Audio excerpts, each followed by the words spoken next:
ശ്രീ ഉമ്മൻചാണ്ടിയോട് പല കാര്യങ്ങളിലും എനിക്ക് യോജിപ്പുണ്ടായിരുന്നു, ചില കാര്യങ്ങളിൽ വിയോജിപ്പുമുണ്ടായിരുന്നു. ഇതേ വിധത്തിൽ തന്നെയായിരുന്നു അദ്ദേഹത്തിന് എന്നോടുള്ള ബന്ധവും. യോജിക്കുന്നതോ വിയോജിക്കുന്നതോ അല്ല പ്രശ്നം. എന്താണോ മനസ്സിലുള്ളത് അത് തുറന്നു പറയാൻ സ്വാതന്ത്ര്യമുണ്ടോ എന്നതാണ് ചർച്ച ചെയ്യപ്പെടേണ്ടത്.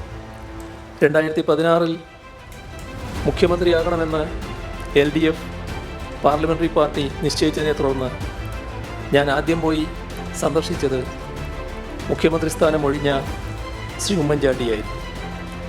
സൗഹൃദ സംഭാഷണത്തിന് പുറമെ ഭരണവുമായി ബന്ധപ്പെട്ട കാര്യങ്ങളും ഞങ്ങൾ അന്ന് ചർച്ച ചെയ്തിരുന്നു.